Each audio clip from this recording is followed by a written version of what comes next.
Yo, yo, yo. We will be beginning very shortly.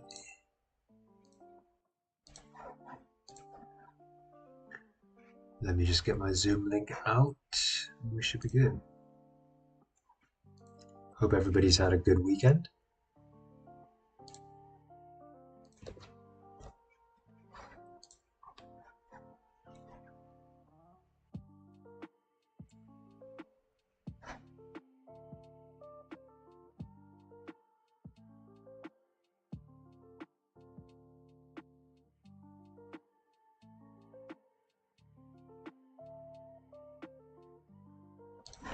Yeah, welcome back. Sunday evening streams. I think it's a bank holiday tomorrow as well for the US. So I don't think anybody is streaming tomorrow, unfortunately. Yeah, US all day bank holiday, so there probably won't be any streams for Don, Wix, or anyone basically.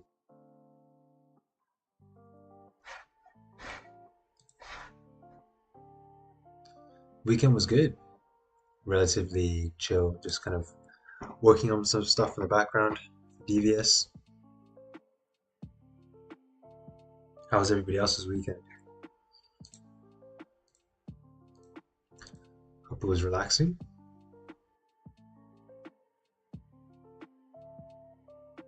Hope everybody is going to be excited for the charts again on Tuesday.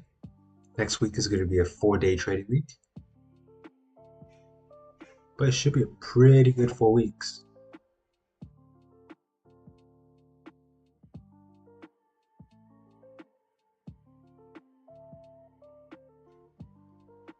Do I think gold will go to 2,000 and then go up for the wick film the all-time high? Who knows, man? Once we do our analysis, we'll find out. Learning more patient with yourselves. Nice. Yeah, one step at a time, honestly. There's not like you can only do so much in like the space of like a week, 2 weeks, sometimes even like a month or two. You can only do so much. So don't rush it, right? You can't cram everything into your brain just hoping that, oh yeah, that's gonna work out or whatever, right? You kind of just have to, trust the process. You're on the right path, right? You're here to learn. You're streaming. You're understanding, like, you're joining these streams with like me, Don, Wix, whoever it is, right? Janez, Kieran, and Huss, like whoever it is. You've come to these streams seeking knowledge, right? And that's like the best you can that's the best position you can put yourself in um, to learn about trading. I would say if you're following our strategy, right? If you're looking for other strategies, or potentially looking to trade multiple strategies, then you can like branch out, learn some other stuff as well on the side. But I would definitely suggest sticking to one strategy, um, and as that goes, see if it works out for you. If it does, great, right? If it doesn't, maybe consider switching. But only if you've done like you've actually given the strategy a go. But I would say basically all strategies work, right? If not, there wouldn't be somebody who's actually teaching the strategy. It has to have worked for someone, right? For them to say, oh yeah, this is a profitable strategy, and then continue to teach it or like create content based off of it, right? Took the sell at 2061 and it's at 2049. It is at 2049, so hopefully we'll fill the. Oh, right, I see what you mean. So basically, you're in a sell and you want it to go down. That's why you're asking. Oh, we'll see, right? We'll do the analysis and then we'll find out. Do I still trade range one fake outs? Oh yeah, fake outs. I mean, like it depends. It depends how high the fake out is. Depends if there is liquidity being grabbed, and how hard the push is. Because the fake out sometimes is the fake out that we're looking. The fake out is sometimes liquidity we're looking for, right? It depends if it's like price has already started pushing, and then it's like coming back up, and then maybe you're looking for a fake out to continue down. It really depends on the situation, I would say. It's,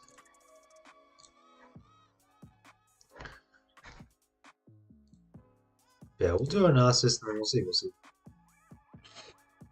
Yeah, at first you always want to learn everything, right? You want to learn everything as soon as possible, be profitable as soon as possible, make money tomorrow, right? That's what everybody wants, ideally, from trading. But you have to ask yourself, like, how realistic is it, right? Because you can't just continue saying like, oh yeah, like every single week you've done a bit of trading, or you've say you've learned one thing or two, right? You're saying like, oh, this is too slow, like I'm not progressing as quickly as I want. Why am I not making money yet? If you're continuously doing that, then it's like, well, you're not like, are you actually learning, or are you just hopefully trying to just make some money from the markets, right? So trading is a lot of self-discovery as well, I would say. Oh, Tom's here as well. Welcome, welcome. Yeah, I'm not expecting too many people because it is a bank holiday tomorrow, but we are an education stream, right? We don't necessarily always need the markets to move for us to learn a thing or two. Yeah, we will be starting relatively soon, guys. Yo, yo, yo.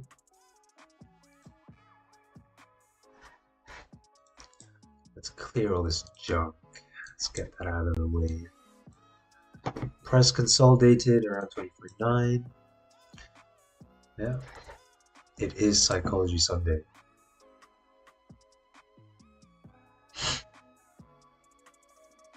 I think gold will trade tomorrow.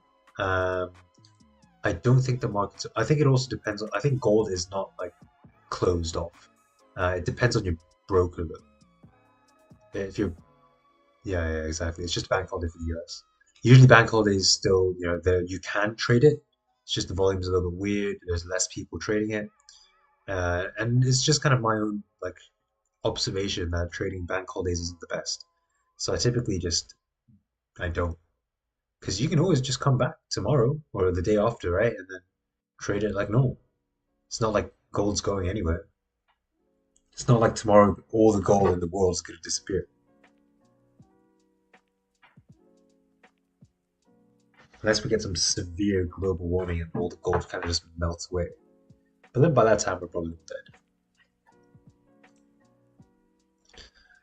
Starting in 2 minutes, guys. Yeah, this is a marathon. I mean, it's a short marathon. It doesn't have to be the longest of marathons, right?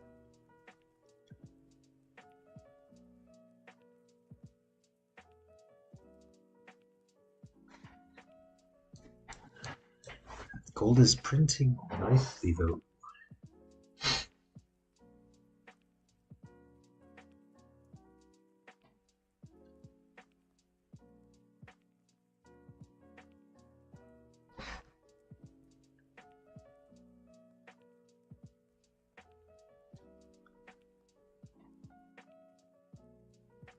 Just going to see if anybody on the kind of Don's normal Sunday session is going to come.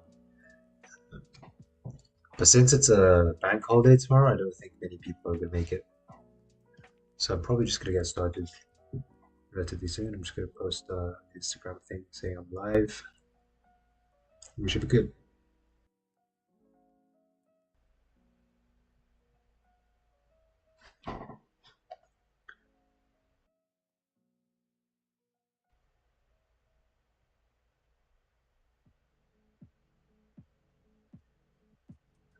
Hope everybody is doing well. Weekend is nearly over. If you are in the US, you have obviously a bank holiday, right? So you have one extra day. Just relax. If you are trading, then make sure you're following your plan. If it's your plan to trade, then trade, right? If it's not your plan, like it's not my plan, don't trade. It's that simple. But cool, guys, I'm gonna get started here. So yeah, welcome back. It is Psychology Sunday, where we have slightly more focus on psychology-based questions to do with trading, but doesn't mean we're gonna do no technical analysis and no technical questions, right? So just ask away. But if you do have kind of psychology based question, this is the kind of day to bring that out. We have more people here who are going to ask more psychology based questions. So safe space as usual, right? And just ask away. No bad questions here. We've all gone from zero to wherever we are now, and everybody's on the same journey as everybody else, right? Like you being profitable does not affect me being profitable at all, right? The piece that we're trying to take from the markets is so small compared to what is there, right? So there's no need to fight, right? We're all friends here, um, and the strategy works for multiple people. Even if 100,000 people trade it, it still works, right? But cool. Right. Monthly. Monthly is now looking a little bit more interesting, right? Monthly overall, you have, same as last week. We had a range between 20 around 73, 75, all the way down to around 1991, these sorts of areas. So this is your range. But you haven't come down to fill the bottom of the range yet, and your previous monthly didn't get a closure above 2073. You can say, though, however, that you did close above your previous monthly, and overall, price has never really closed above 971 before. So in that case, price is very bullish, right? Very bullish in the way that if this month flips after this bottom wick, there's a high chance that we're going to come up to, fill the top of the wick around 2050, sorts of areas. But do we have enough liquidity to go up is the question, right? And obviously each monthly candle takes a month to print. So we don't really know just based off the monthly candle if we have enough liquidity, when we're going to start driving, and what's going to happen, right? Because each happening, it takes a month to kind of print. But overall, we're still in the range. So what we could be expecting is, as the weeklies continue to print, maybe this is just, a lower high for us, right? This is the lower high, and we could be making a lower low to come down to the bottom of the monthly range. And then from there, you might see some monthly, ranging overall between these areas before you're able to break out. And once you do, you may be looking for liquidity before you're going up, right? That can be in many forms, right? You could be consolidating, get a breakout that's some liquidity within the range, or you could get a breakout below, which fakes you back up, and then you could get something like this to go up, right? And if that happens, cool, we'll get some, pretty nice swings potentially from around these areas. But it depends. It depends on what's actually going on, and depends on how price is printing closer to that time. But overall, for the monthly, that's our situation, right? We've kind of rejected off of here. It looks like we're close to the flipping mark, which is around 2064, right? So we're about 150 pips away. Does that mean we're going to flip next week? No, don't know, right? Just based off monthly, I have no idea, right? It is likely we're going to flip because last monthly was so bullish, right? And we have a wick to fill. So there's a high chance that we could flip, and there's a high chance that if we do flip, break the current highs, we're probably going to go retest some all-time highs. But let's look at the weekly now to get a little bit more information. Cool. I would say our weekly range is probably down towards around 2019, 2019, 20, sort of like 17, 16 sorts of areas, I would say. Overall, for the week, we're closing bullish, right? This week, we're going to close bullish after coming down, breaking the previous 2 weeklies, 3 weeks lows, and then it looks like we have some sort of rejection, right? So if the weekly wanted to continue down, there's a lot of ways it could have showed us that.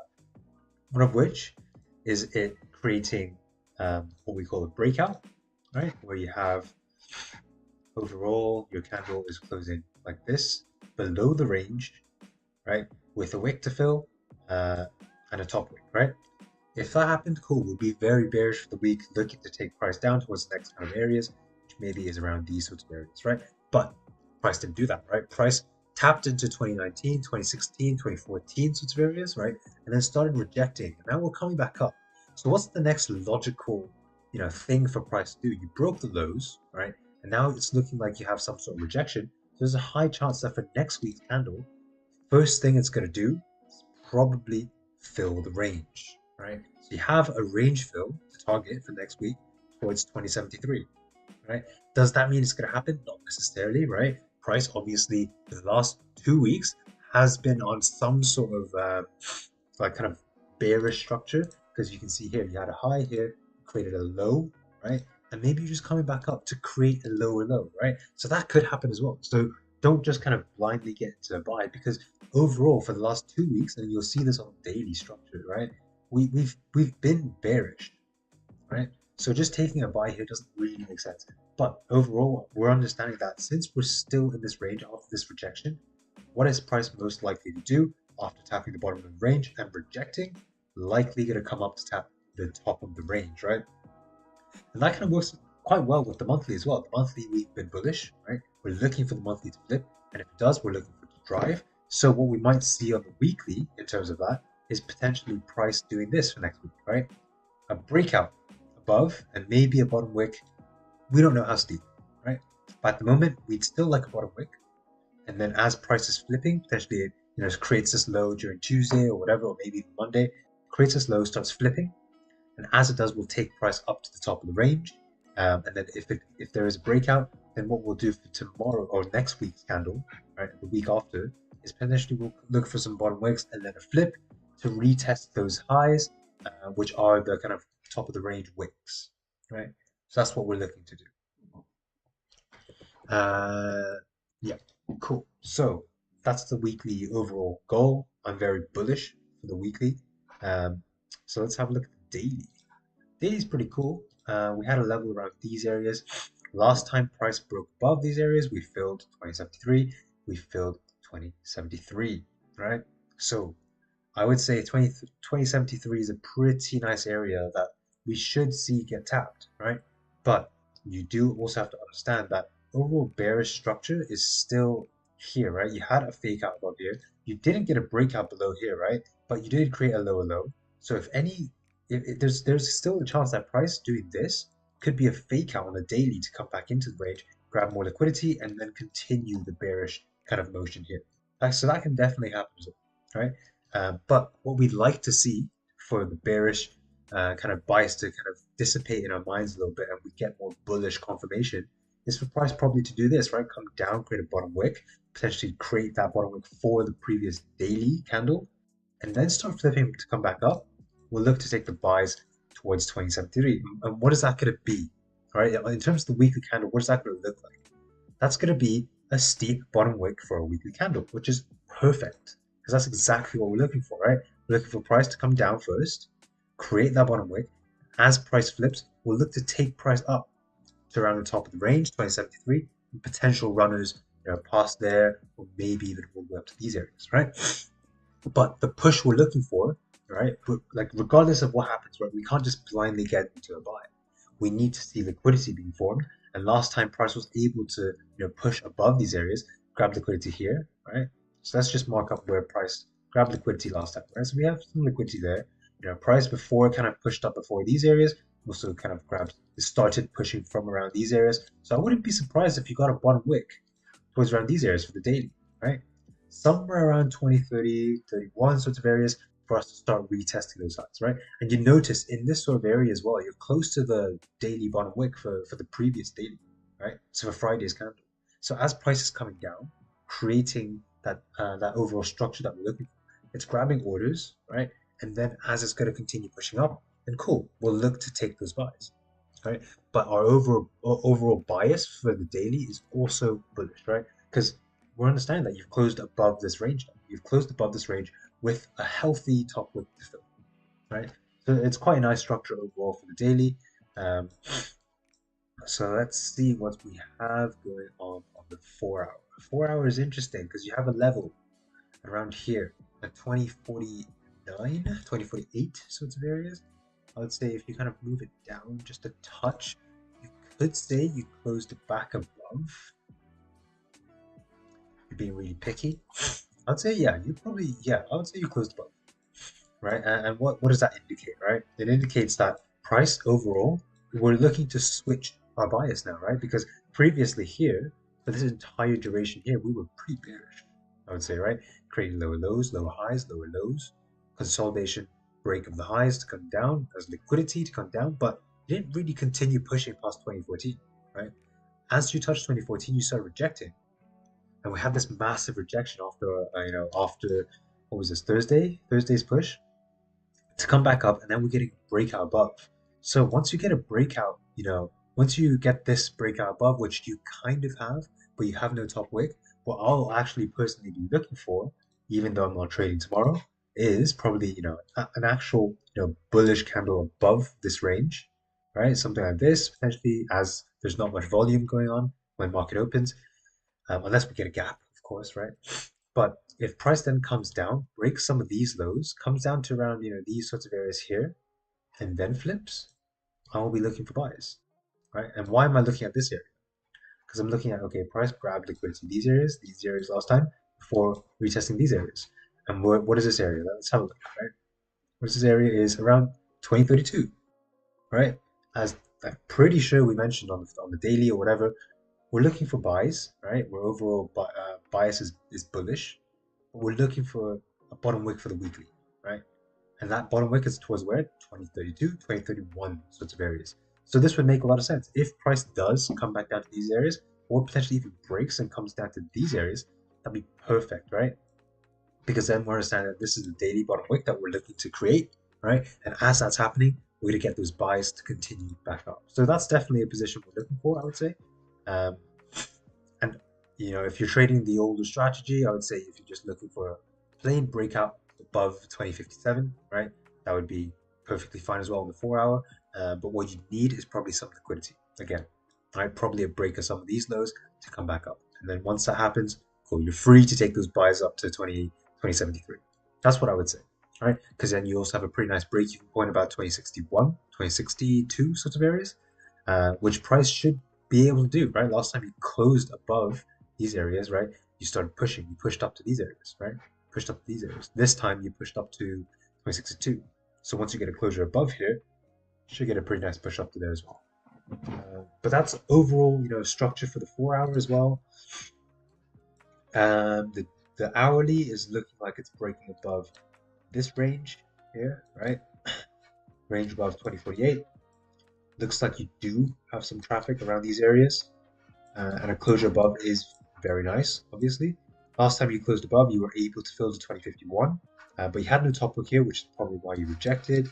In these cases, you pushed way past towards 2054, and look at this, right? Every time you close above 2057, you have some pretty nice pushes all the way up to 2068, right?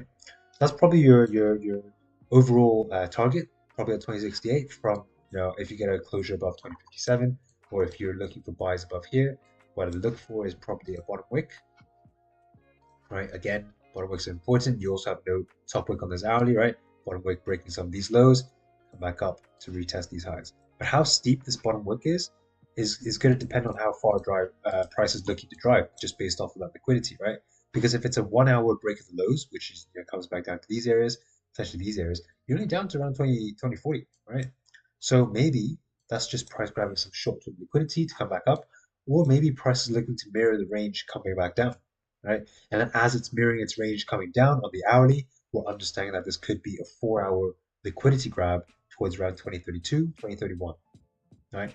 And as that's happening, you're going to look for that weekly bottom wick, flip of the daily, flip of the weekly, to start retesting these highs. So everything's aligned. I would say today, in terms of price action, we're pretty much there. Like in terms of clarity on what's actually going on in the charts, I would say we're about a solid 92%.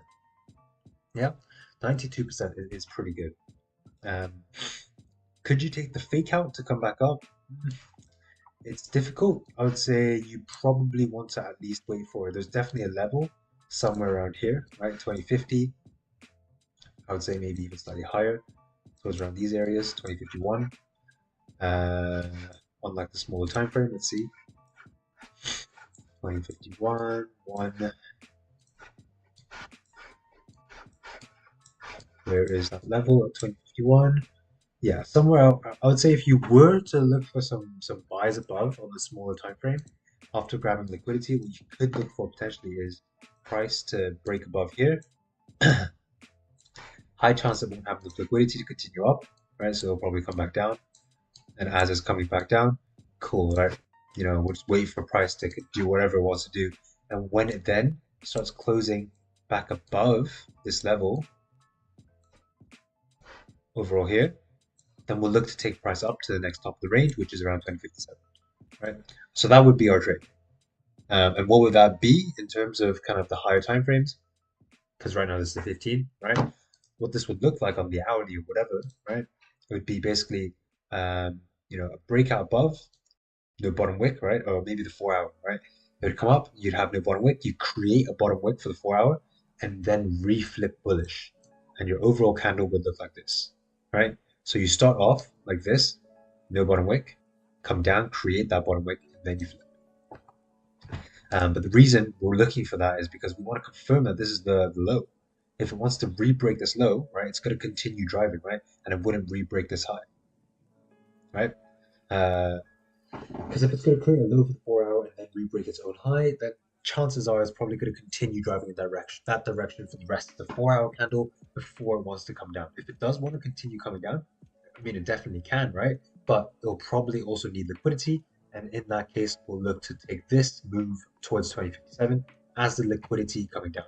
But overall, we're still understanding that our overall goal, right, kind of the higher time frame goal, the 4 hour, the daily, or whatever, is we're looking to tap into 2057, and then 2073 is our overall weekly goal, right? So if those are our kind of aims for the week, then cool. Yeah, we'll look for those, different entry types on the smaller time frame, and yeah, we'll just ride those buys up.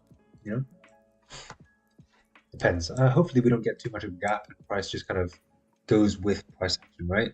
Because we can only do our analysis to a certain degree of accuracy, and then we kind of have to wait for the charts to play its part, right? But essentially, that's what we do. We just come to the charts every single day, do the best we can in terms of analysis, and then wait. If price lines up, we get into positions, right? What we're looking for is just to take advantage of the market where we think we're right, and we only the only idea behind that is that yeah, cool, I can kind of understand where price is going, and I'm predicting price to some degree, right? And that's ultimately your win rate. So I would say, in terms of where can I put a buys above, for now, I'll probably just leave a buys above here. I'm probably not going to have any sell levels. The only way I can get sells, because I'm understanding the weekly, right, likely is going to continue to push up, right? But obviously there is also this bottom wick. The only way I can get sells, right, is if price has no bottom wick for the weekly, no bottom wick for the daily, but right, it potentially, right, closes respecting something on the 4 hour, right? Potentially it comes back up and it's starting to close respecting like 2052, and then as that's happening, you have a top wick, maybe towards these highs as well. It doesn't have to break necessarily. Ideally, it comes back up to around 2063, breaks it a little bit, starts coming back down, and then it hasn't broken 2043 yet, or potentially below like 2040 yet. As that's happening, cool. I'll look to take some buys to come down, because I'm understanding that you also have range between 2040, 2040, whatever it is, like around these areas, right? I'd say around like below this area. You have some range once you close back below after a top wick like this. You have range coming down towards around that kind of overall weekly bottom wick area, which is at least around 2031 sorts of areas, right? To come down and maybe create that bottom wick for the last daily. So I'd say your overall goal is around 2026, and the range you're kind of playing there is between 2040 and 2026, so around 140 pips. But yeah, that's what I would say is your overall. Like, that's the only way I can get sells. Firstly, you do need to break this high. Do not break this high. It's a little bit more difficult. Unless it kind of like comes up to these areas, right? Then you have a massive rejection. Then you close back below this kind of overall level here. Then yeah, cool. I'll look to take some sells. Another way I can get sells is if price kind of starts pushing up first, like this, respects this level here, right? Next thing you know, price is now rejecting, right? Rejecting, cool, rejecting, breaks the highs, closes below back below 2048, I'll look to take the sells to continue down, right? Towards these sorts of areas again, around 2026. That's probably the only way I can get sells. But, you know, both things can happen, I would say, like buys and the sells. I'm more inclined to take the buys because, you know, the bias is bullish at the moment. But at any given point, you know, if we have news events next week, which I can just check, it is a bank holiday Monday. Then Tuesday we have Empire State Manufacturing Index, so that's pretty big. But typically, I don't know. Haven't seen this folder push too much compared to the other folders, of course. But it can definitely push its red folder, right? So that's Tuesday. So a news event on Wednesday. Oh yeah, core retail sales, import prices. Then some more, and then some more. Jesus, there's so much news on Wednesday. But it's like after some red, you have a couple yellow, orange. Wow, there's a lot of different news on Wednesday. Unemployment claims on Thursday, and then consumer sentiment. Wow, we have news every single day next week. So it's going to be an interesting week. Uh, each day could have a completely different bias. Like your daily might move in one direction on Tuesday, completely different direction on Wednesday, and just bounce around. Um, but overall, I would say if it's just down to the analysis, we're still looking to take price up to 2073. The way that price moves to get there, you know, that will depend, right? Because you may get, you know, liquidity grabs on a small time frame before you're able to reach that overall goal at 2073. Um, but, you know, as that happens, you know, price potentially creates a bottom wick and then starts flipping bullish after news. Cool, yeah, we can probably look to take those buys to continue up, right? But if price just now, as I was saying, on like the 4 hour or whatever, yeah, I think it was on 4 hour. If it comes up, breaks the highs off respecting certain levels, comes back down, breaks below 2043, then yeah, cool. You like, you know, after if news comes up, breaks the highs, then flips bearish, comes down, yeah, we can probably look to take some sells as well. Uh, does it matter that the 4 hour candle closes like that, or is it a normal thing? I mean, it can close however it wants, right? It's closing with no top wick at the moment. We've seen many 4 hour closures without top wicks previously, right? Just look here, you have no top wick here. Last time you had pretty much no top wick here, no top wick here, here. You know, like it does close like this, you know, sometimes. Nothing we can do about it, right? Price will close however it likes. But it just means that it's difficult for us to take a position, right? Because especially number one, you have low volume towards market open sometimes. Secondly, I would say, you know, if you have no wick, you have no range to continue going up. And the first, it's a 50-50, right? Because price can either continue driving up first or continue driving down, right? If it comes up first, then you're wondering, okay, like it's just been one big push to go up. When are you going to get that trace back? And that trace back could be, you know, below these areas. So that's when you get a lower, like a bearish candle overall, right? But if not, if you come down first, how low are you going to come down to? Because that, I mean, to some degree, a no wick is some sort of rejection as well. Phobic, yes, of course I remember you. You've been here for ages, but yeah, okay, cool. I'm gonna let some boys out. You guys can unmute. It is the squad once again. Yo. Yo, yo, yo. How you doing, Elvis? I'm doing fantastic. Are you good weekends, guys? Yeah. For you. Nice, nice. Yeah, I think. Who's trading tomorrow? I'm undecided yet. Probably won't. Yeah. Okay. So Johnny, are you trading tomorrow? No. No. Okay. So that's a no from Jacob, no from Johnny, and undecided from Tom. Right?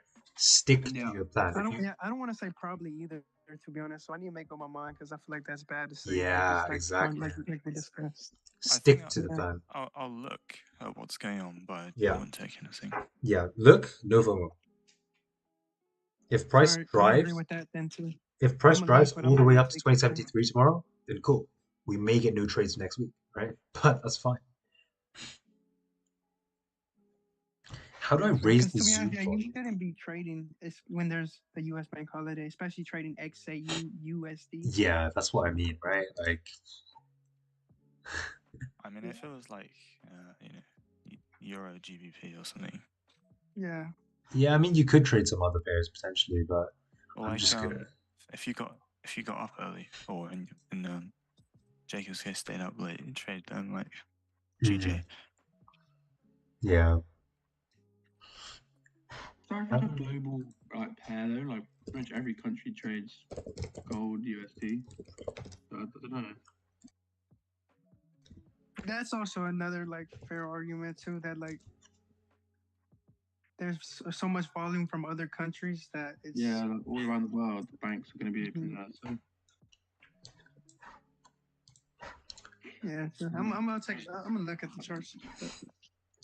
Yeah, I think looking at the charts is good. I think, so many times I've said, yeah, I'm not going to trade tomorrow, and then I look at the charts and I'm like, oh, fuck, I want to get into a trade.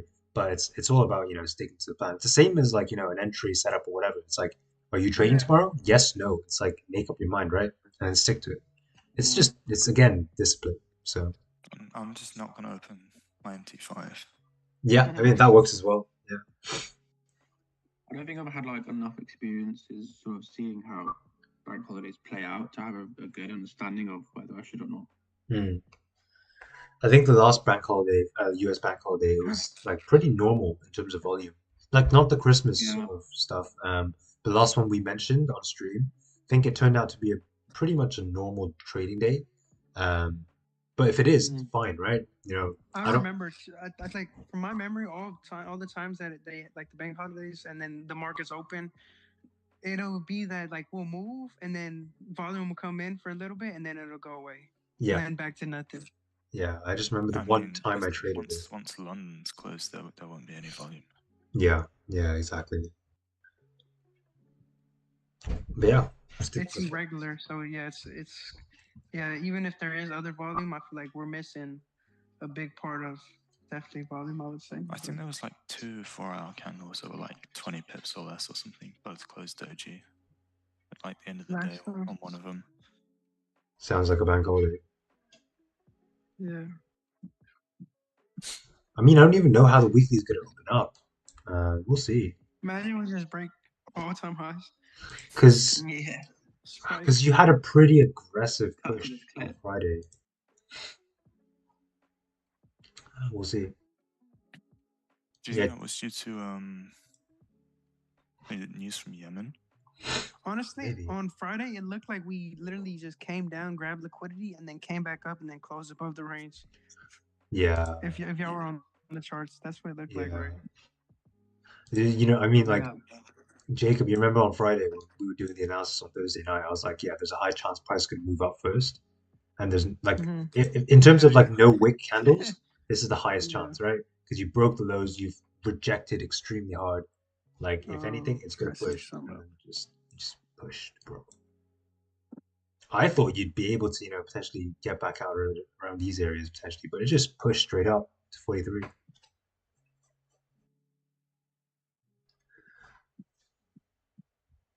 It's just a matter of where it's going to go. Like, I think if we do start getting closures back above, which are bullish, we just need news to potentially give us a bottom wick towards around 20, 30, 30.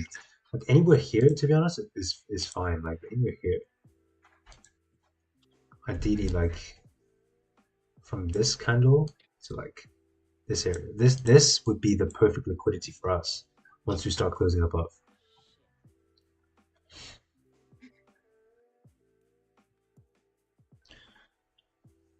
Question, doesn't it feel a bit weird if we closed on Friday just by a level, kind of breaking up and still in between two levels? Well, we're always between two levels, aren't we? Like, regardless of where price is, we're always in between two levels. So it's like, we just have to understand, have you filled that range up to that level? Or are you, just breaking above, right? If you're just breaking above, maybe you can look to fill the range, right? That could be a play. Or if you understand that price is actually the bias is the opposite direction, maybe you're looking out for a fake out, right? But you're always in between two levels, I would say. Oh, we have a psychology.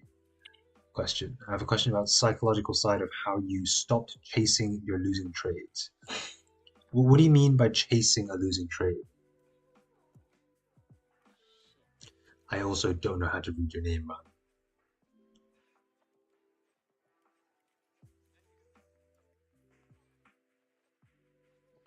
I think there's like a few ways somebody can chase it. There, I mean, one could be you lose a trade and then you start over risking, and then one could be you lose a trade and then you take trades outside of your plan, and then one could be that like altogether.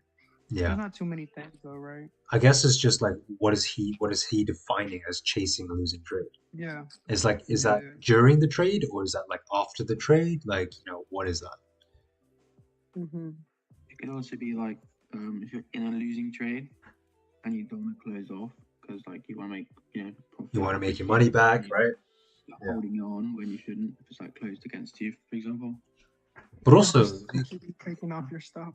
it could also be like, you're it also could be like you're in a losing trade, it comes down very aggressively and you're in a lot of drawdown, you close immediately, right? But it's like, you understand you got into the position because there's a chance you can get out break even and you didn't wait. After the trade or holding it. Okay, so I would say, yeah, like as Jacob was saying, if you're chasing a losing trade as in like after the trade, so you're probably either over risking or revenge trading. I would say those are probably the two biggest ones. Either way, right? It's just because you're again looking for the money. That's the only reason you're getting into another trade or you're looking to over risk, right? So as long as you fixed the kind of base problem of greed, then you should be fine in terms of that. Bro, greed can literally like I was looking up like why why are people greedy? Like how to fix greed? And like it was like one way to fix greed. First, no, greed can lead to poverty, and that like I feel like that's just scary you, right? It's like it literally says greed leads to poverty, and it's like fuck, bro. Yeah, man, it's bad. Like greed also comes in so many different forms. Like initially, greed will be in the form of like, oh yeah, I want to jump on the markets, make some money, and it's like very money oriented, right? But then later on, as you continue, if you don't fix greed, it'll come up in so many different forms. Like over risking, you'll find different ways to greed, right? Over risking, over trading, revenge trading, getting like worse setups or whatever, like looking at lower probability trades. Um, so like even like you can buy extra fundeds to greed. Yeah, there's no stopping. Like Yeah, if you were the owner of the house, if your own house, you could sell your house. Like exactly. at the end of the day, like there's no fucking like you have to limit yourself. Yeah. What was that thing about how like trading pretty much exposes all like it does characteristic flaws and stuff? Yeah. If you don't check it in like your real life, then when you come to trading, it's just going to be highlighted to like. Exactly. So I mean, if you fix it and you actually are a profitable trader, it says a lot. Yeah, and like it helps you in so many different ways, not just trading as well. Yeah, exactly. How to not overtrade? I say to myself, only 1 or 2 trades a day. I can keep this for 1 week, and then I change a lot and trade a lot. Yeah, I mean, again, this is pure greed that you're just talking about, right? The reason you're doing, like, you have to ask yourself why, right? So number one, why are you overtrading, right? Why did you set yourself a rule of 1 to 2 trades and then you couldn't stick to it?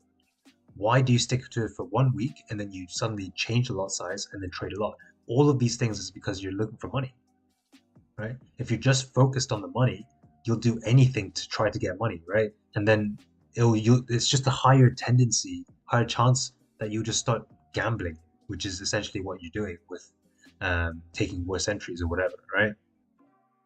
Because you're like, oh yeah, price will probably go up, right? Let's take a buy. Or prices likely go down, let me take a sell. But that's when it's really dangerous. And the reason we do analysis and the reason we actually do journaling and all of these things, all these tools that we use, is so that we can find a win rate that's slightly above 50% and then milk the shit out of it, right? But to get to the 50% and above, right, that takes time. You have to take good entries, good setups, and then after that, you're able to find what the flaws in the market are, right? And to do that, you to initially do that, you need to kind of ignore money for a while. I think Don says it like all the time. Like if you ignore the money and you start actually focus on trading, the money will come. So don't focus on the money. I have a sort of psychology question. Yeah. I just thought it'd be like quite an interesting one for us to talk about in general. Yeah. So it was about sort of funded accounts, and Yeah. where you have the challenges, you have like phase 1 or phase 2, Yeah. depending on which one you get. Do you think there's almost like an incentive to sort of pass the challenges quickly, and that sort of leads to people forcing trades and like Yeah. risking potentially, because they want to start, get to the account, start make actual money? Yeah. So funded, like at the same time, it's like a completely different game, but it is the same game. So I would say funded is greed. Like, I mean, it doesn't matter how you look at it, right? You're buying a funded so that you can make money, right? To some degree, like it's definitely going to be, greed related. But I think the way you can play funded is very, very special, because once funded, like once say like you're trading a live account, or you have like a funded which is like actually paying you out and you're able to withdraw, then funded becomes like it's just a numbers game at that point. Because if you're a profitable trader, you can just infinitely get funded, pass it, and then continue to make money off the funded, and just do that, rinse and repeat, right? But it's a pretty intense test in the way that the funded company's trying to fuck you, right? The markets are trying to fuck you, and then they're setting so many rules for you to follow. So at the end of the day, I think like I don't think anybody wants to trade a funded for the rest of their life, right? I think the strategy there that I think Huss and I were kind of describing as well, like we were discussing this a while ago, and what he described as just fundeds are just a numbers game. Like, for example, if you're able to pass phase 1 and phase 2 really quickly, then it's like, yeah, that's great, right? But how can you do that without over risking? If you over risk and you are able to do that, how likely are you to continue making money on the account? Because if you're over risking due to greed for your phase 1 and phase 2, is there a chance you're going to over risk for your actual evaluation, like actual when you're funded stage, right? But if you don't over risk or whatever, it could take you like half a year to get funded or whatever. And at that point, it's like you have to battle that psychology between like, oh, like how am I still not funded, or like questions of doubt, which not necessarily are your profitability, right? Like you could be profitable but not pass the funded, right? But just because the funded has so many different rules and like or spreads are 20 pips. Yeah, like all these things you have to follow, right? All these things that they kind of set to kind of screw you over. So it's kind of like it's a different game, but it's somehow the same game. Yeah, that makes sense. Because someone was always like get like 10% on each phase. I mean, to get that is like hard in its own, but to do it on the funded, all the rules, and then you do all that and you still like made 0 actual profit. Yeah, exactly, right? Yeah. I'd also say like with the way we trade, we need a higher win rate percentage, because our stop losses are big, right?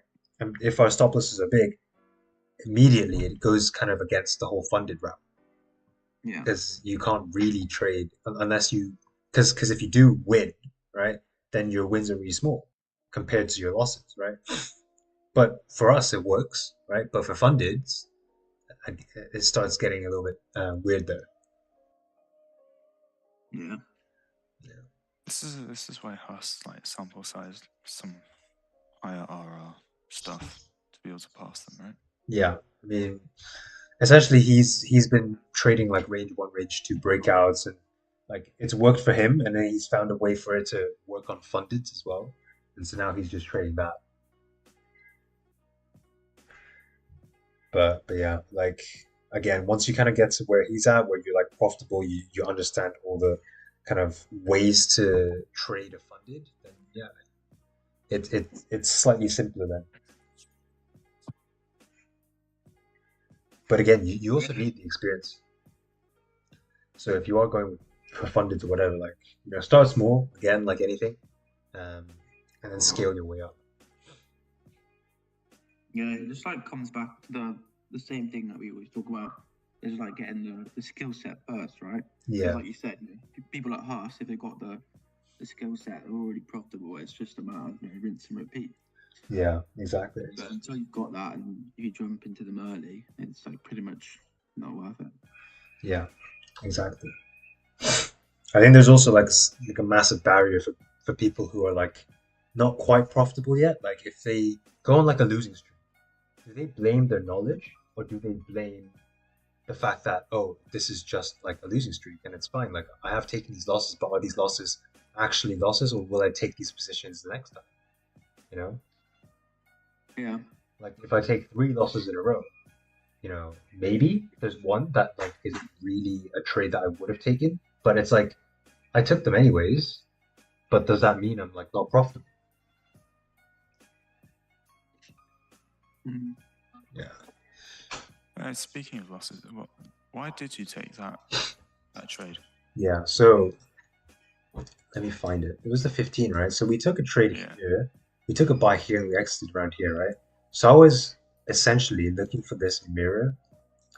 After this massive push, you came, I think on this, yeah, your hourly re-broke this low, started pushing up, right? And then I think for this 30 or 15 or whatever, it came down first. No, it came up first. Wait, where was the hourly close? I got in, I think, around here, and then I got a second position here. So this was the first 15. Yeah, it came up, broke this high, right? So I was like, okay, there's a high chance that once you break this high, which is above 2059, or just on like the hourly, whatever, you have clean range to at least 2063. Like if you're looking here, like every single time you've pushed above and you've broken above, like, what was it, like even this most recent here, 2054, you're able to push up to at least 2063 around like these sorts of areas. So I was expecting a pretty big drive. One of those days where like price kind of just moves in one direction constantly, and just trying to find entries to get in, right? But I was understanding that, okay, in the worst case, what could happen is price needs to grab liquidity and start to reverse its structure, right? So then I think I took a position around like here, and then I took another position around like here, and I exited like around here at break even, or like minus 5, minus 10. I think I literally exited like here, but I could have exited plus 10 if I left both my TPs here, which was my original, but it's all right. How do you sort of manage your positions with lower time frame closures against your trade? I think, again, overall, it very much depends on what's happening, right? So, for example, as this hourly is pushing up, right, we have so much momentum going up, right? I'm understanding that if it wants to start coming down, it probably needs to break some highs before we're able to come down anyways. So you'll probably see a reversal somewhere like this, right? If you kind of consolidate around these areas, you'll see this before it comes down. So you can probably get out around these areas. That's why the buys at like the bottom here as a pineapple sometimes are pretty good. But yeah, it depends on the situation. But Wix is here. Might see a market push up off the open in a few minutes. Yeah, like That's what Wix is here waiting for. Wix loves watching the open. But I mean, last time we had like a pretty. He's in a position right now, waiting for the gap. Wix, are you streaming tomorrow? It's bank holiday. I don't think you are, right? Or later.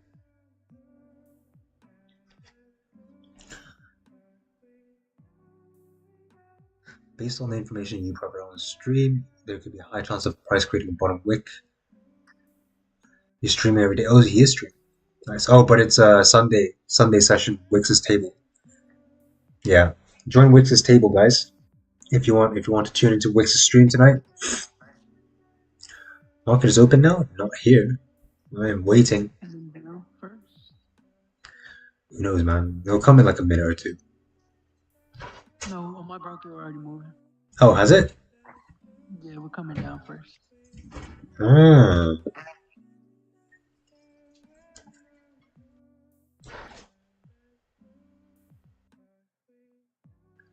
No spike. No gap? Nah. Oh, okay.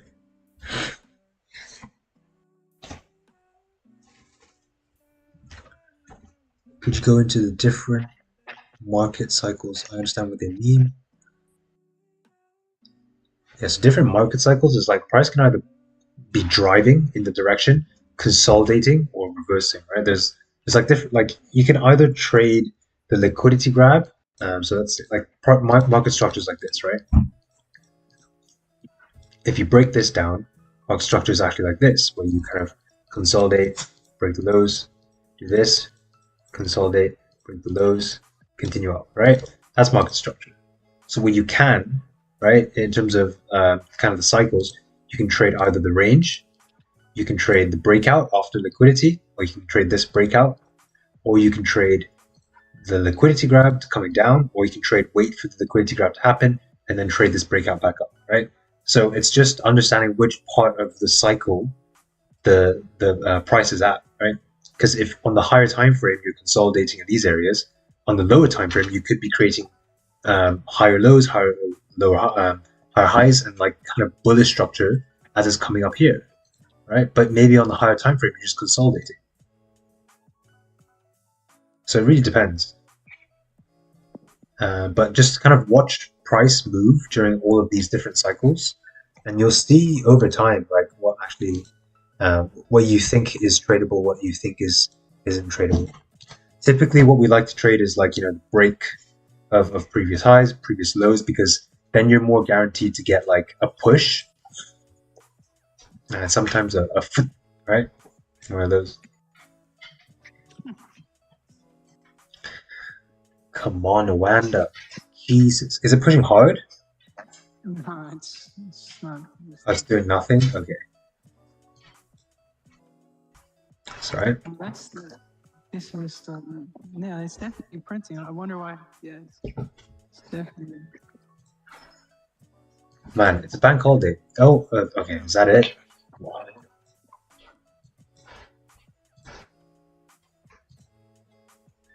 $10 pips. 10 pips.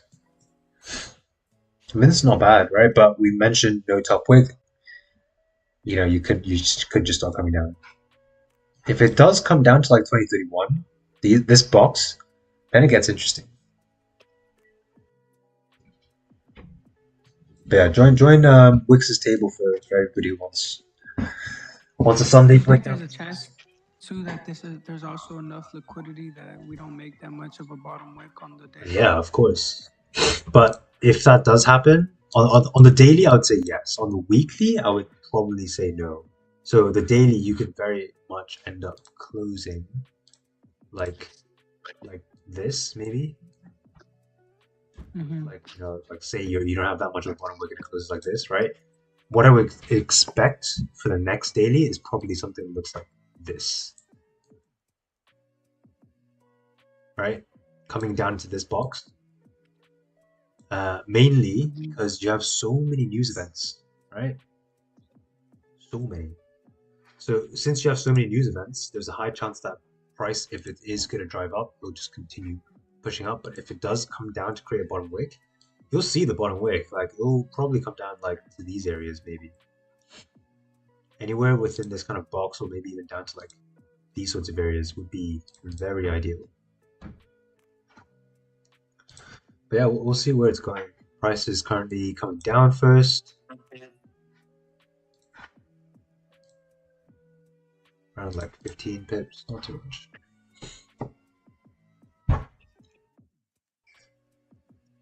Do you think we have actually it's a random question I feel like, but yeah, what would you say?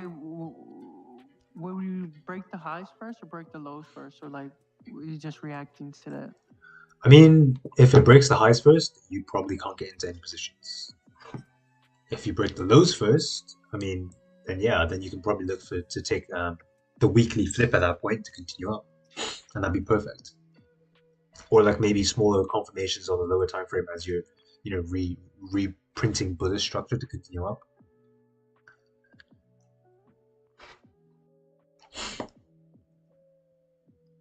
Well, the question, yeah. So, I had a question about, if we have a closure with no top wick, obviously we're not looking to take that breakout. Because there's no range to the upside. But is there sort of leeway on that if, for example, we close no top wick, but then we break some like really vital lows and then flip in the same candle? Yeah, the only way I can get potentially so if we just think about this in market structure, right? So let's say you have, a bullish overall trend, or you're doing that, right? And then you kind of close with no top wick, right? Obviously, we're looking for buys in this case, but what I need for price to do is probably do something like this, probably come down, break this low at least. Oops, why is it? Yeah, so break this low, and then what I probably want to see is probably a close bullish, or like respecting something here, right? So either that closure or like a closure that looks like this, and then in that case, I'll probably again look for bottom wick first before going up. Because if you look at the overall structure, if you think about this as a 5, right? The overall 1 minute candle probably did something like this for this candle, right? Probably came down first, came up, up, up, up, right? So what I need to see is it break this low, indicating that on the smaller time frame, if it wants to continue down, probably would, right? And if it does, it probably wouldn't re-break this high to come back up. So do something like this, right? But if it wanted to go up, we'd look for this. And then as price is going up, you're looking for some sort of retracement up to these areas before going up. If it just starts driving from here, then I'll look for this next candle, right? So that's this case, right? Where it kind of just starts pushing a little bit, then I'll look at the next retracement down and then flip. Okay. Yeah, so you're like trying to print some more structure. So just yeah, every time you think about it, just think about it as like, if this was like a 5-minute candle, what would that look like on the 1 minute, and then apply the same logic and concepts to that. So like, what would you need to see for you to take that? And for me, it'd be like, I'd probably need to break the lows, come down at least, and then re-break the highs after that, grab liquidity, and then continue up. Because then at this point, it's then created a range for me to fill. Yeah. Right. But yeah. What I've been seeing a lot recently is price do something like this. The structure looks like this. No top wick. This is for reversals, by the way. Price do something like this, and then your next candle just does this. Seen that quite a lot. I'll be looking out for that quite a lot. I guess that makes sense with our idea of sort of no top wick, no range. Yeah, you move up, break some highs, grab liquidity, then close bearish below. Yeah. But the issue is you can't take the way I drew that just now. Essentially, you have no bottom wick here, so it's difficult to take this. But I've seen this quite a lot, where you have no top wick, no bottom wick, and then you then get this though, right? And then re-break the lows. I'll need to see it more before I'm able to kind of understand what to take, if I'm taking anything. But I've been seeing that. So could you take that first initial bearish closure if, for example, we had like a bearish bias for the day? Probably not, because if price is coming up first, it depends on the market cycle, right? If it's like consolidating at a range as it's coming down, and then it consolidates like this, and then it comes up randomly with like no top wick, what I'd look for is probably not that. I'd look for the closure back into here. After top wick, I'll look for the range fill to come down. So what that would be is, I mean, I think you get it. So essentially a closure above, right? And then on the higher time frame, you'll probably just get a closure back below with not much of a wick. Let's say something like this. We break at the highs, and then I'll look for the range fill. Let's say this was the bottom of the range, right? I'll look for that from this here to here as my position. Yeah.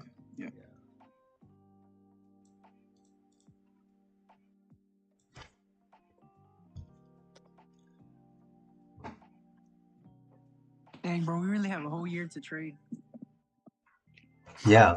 Well, we have many years to trade. Are you only trading? You have a deadline? Yeah, bro, I'm only trading this year and I'm retiring. Oh yeah, because Forex, I think Forex is leaving in like January 2025. Wait, what? Yeah, I heard that as well. By the end of the year, Jacob's gonna be on 100 lots. Yeah. Thing is, once you're profitable, like I think we're trying to build like profitable traders in DVS, and then once that happens, we can probably get them to manage, either as PAMs or whatever, right? And then as that happens, you'll be trading other people's money as well. And That's the goal. and then at that point, 100 lots is probably not that far of the question. Yeah. Because you'll have people who are just depositing like 100Ks at a time. Like if you have like 10 people like that, suddenly you're just trading them out.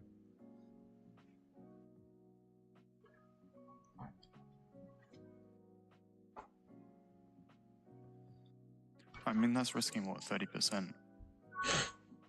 What I think the? eventually though, like it just depends how much money you make in trading. Cause like I was watching this one trader, he's made like 15 million already. He was explaining pretty well that he's like, now he sees risk different because now it's like, okay, if I turn this 30,000 to 300,000 and I lose that 300,000, okay, it's like, okay, I only lost 30,000 technically, but if I turn that 300,000 into 3 million and then I lose that 3 million, it's like, oh fuck.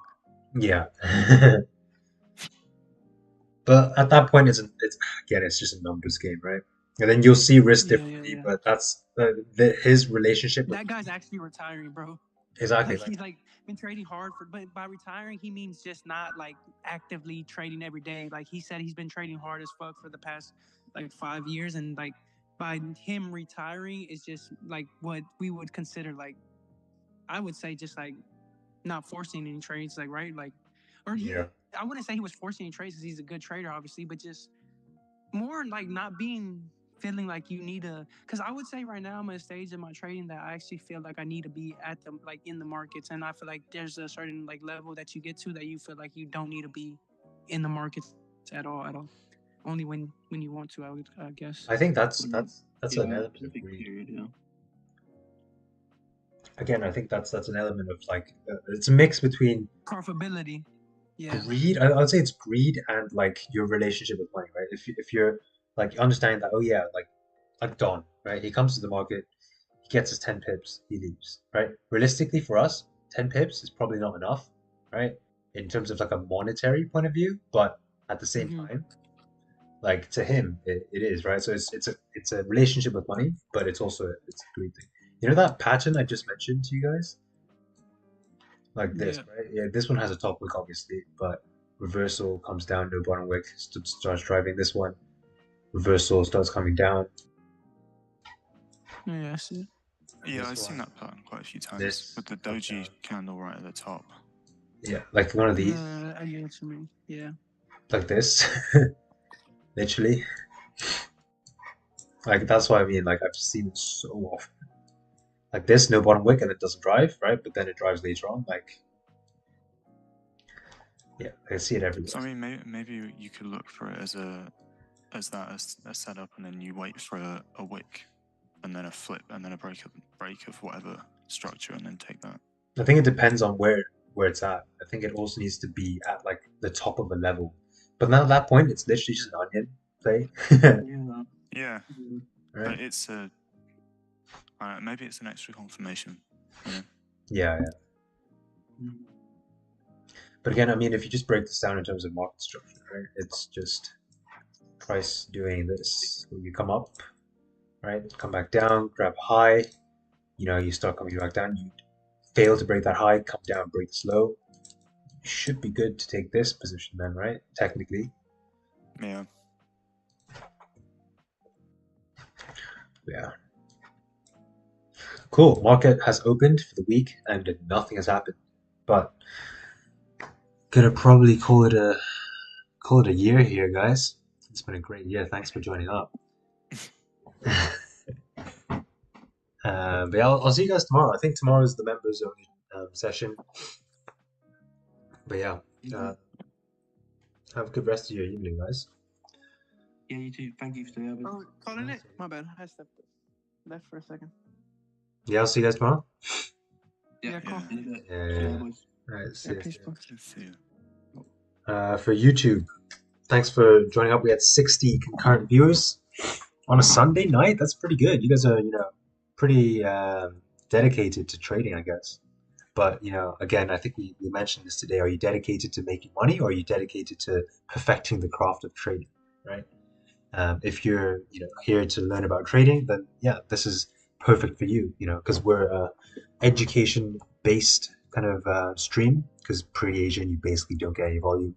If you said like, "Can I get a trade here?" It's a definite no, right? Because what are you gonna do, right? Daily, weekly has no top wick. You can't take a buy, which is our overall bias, and you don't know where this sell is going to go to, right? It could just end up stopping here and then start reversing as well. But yes, overall, thanks for joining the streams, and for Sunday, yeah, this is pretty good. I will see you guys again on Tuesday. Tomorrow is a members only stream, as I think we mentioned just now. So if you do want to join membership, you can either join that through YouTube, buying the tiers, or you can just kind of DM me on Instagram and we can sort something out. But yeah, cool. Have a great rest of your weekend. If you have, multiple hours left, it is 11 p.m. for me, so I'll be sleeping. But thanks for joining up, and I will see you all, YouTube Live, I will see you all on Tuesday. Peace.